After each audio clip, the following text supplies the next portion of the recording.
NEET 2025 solution series की मखा तरफ question मु यंगसी question से कोई optics की optical instruments की question मनी को question से दा हाई से कई तो हाई कार्ड कोई से दा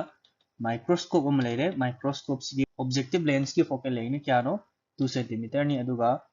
eyepiece की focal length क्या होगा 4 cm नी नहीं को अदुगा microscope की tube की length क्या होगा 40 cm होगा खमंद्रा अदुगा माना सिदा क्वेश्चन पिरम से least distance of distinct vision Jinnah 25 cm होई तारगदी magnification of the microscope क्या तारगदी जे हबदी खै को अदु कोना क्वेश्चन सिदगी कोना खंग से objective lens पिरम है eyepiece lens की focal length पिरम है tube length पिरम है दो तारदी पिरम इबा microscope से कर्म microscope ना हाय कांदा compound microscope नि सिसिमा कोई खंग असि को compound microscope नि हाबसिमा okay अदुदी compound microscope amagi magi magnification se koin hot matam da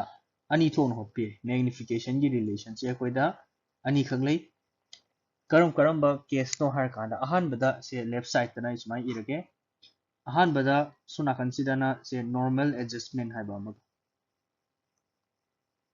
normal adjustment hai ba ma aduga atopa amana image is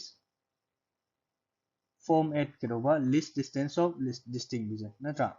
least distance of distinct vision da image same ba hai ba ma ai ko case ani sigi formula tonga lei ne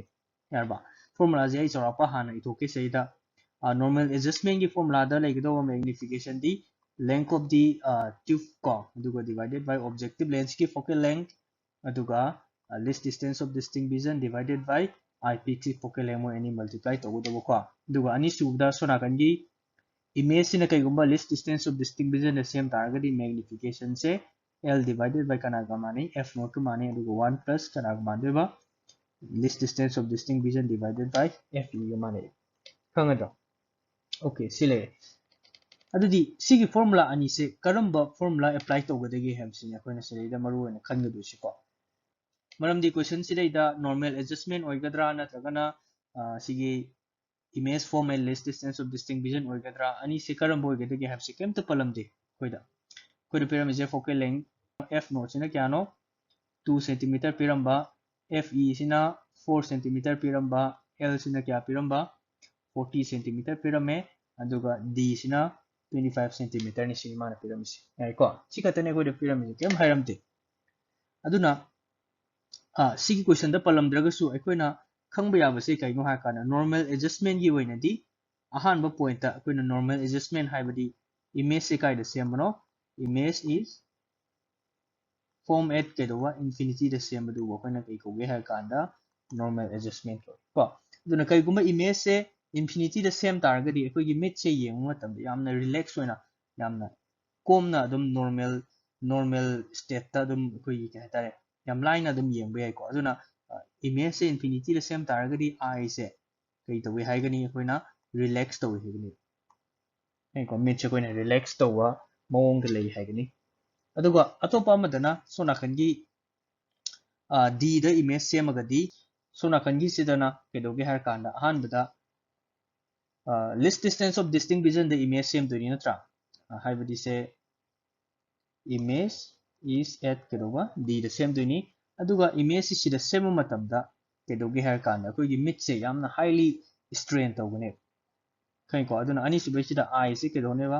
strain to ni haidi sigi jaga se dai da yengna bo kono matamda kai ko si point ma aduna sigumba I je strain to wi natragana image se least distance of distinct vision the same in a question na palamagadi ko irai line sigi formula ji khangani yar adu su kem palam de ko aduga ahum su da magi khangba ya base top point amana kari da khang ya gi ha kanda egumba image se least distance of distinct vision the same tardi magnification je kai doge ha kanda maximum oigane khangdra magnification je maximum oi har magu so koina second case ne haigane khain ko adudi question si da sida pi ba 1 2 adagi sona kana pi ba 1 2 3 yarba si point sing amta palam da bani na aikoina formula se karamba formula si nagadegi have se question si degi de koina khangmang amaroi natra adubu akoi option di piram bani na akoi ani gi formula ani si sinarga hot patare aduga formula ani sinarga holaba matungda karamba option tage habdo adu do oina yeng tare na chaga di upai lete na tra si question je attempt to na kono okay yeng adu tare sona kan side ta normal adjustment je si part se da hochi yeng akoi de kai pirame m ji kana ga mantare l di kana no sida dai je 40 ni centimeter ngak to hochi ke sukai de ko adu f no na kya no 2 centimeter ni adu ga d na kya no 25 ni fe na kya no 4 centimeter ni na tra adu si je solve to ta di kya tare c ga kya tare 10 tare sida kya tare 5 into 25 ti kya tare 125 khang ni ko adu 125 hai ba option je kai dia oi option number 2 dia natra adu sona kan side ki da mu yeng si chei da value sin jan ta ga di kaya ga manare l di value je kya tare sida da 40 tare f no na 2 centimeter tare adu ga ung de kai la ka ba 1 plus dy fe di kana no 25 divided by 4 tare ai ko cd sika di 20 cd 4 tare 25 plus 40 kya tare 29 tare ko cd kya tare 4 5 tare okay adu di 29 into 55 9 is 45 5 2 is 10 145 natra adu di least distance of distinct vision the solve to matam da tare ba magnification ki formula si kya no 145 ni option da kai da 145 am te yauti natra option 145 am te yauti adu normal adjustment sinaraga solve to matam da kya tai option je 125 ki option je tare ko adu tare koi na option number 2 sina kai wai tare achumba answer wai tare adu question da koi da kayumta karamba relation sinaga da ge have se palam da bani na koi na option sire yengaga karamba chungge have se khandraga di sigi problem sigi oina di koi atopa method ama leite yai ko cheda leire and option number 2 125 se normal adjustment ki formula sire gi achumba answer ji phangani yai ko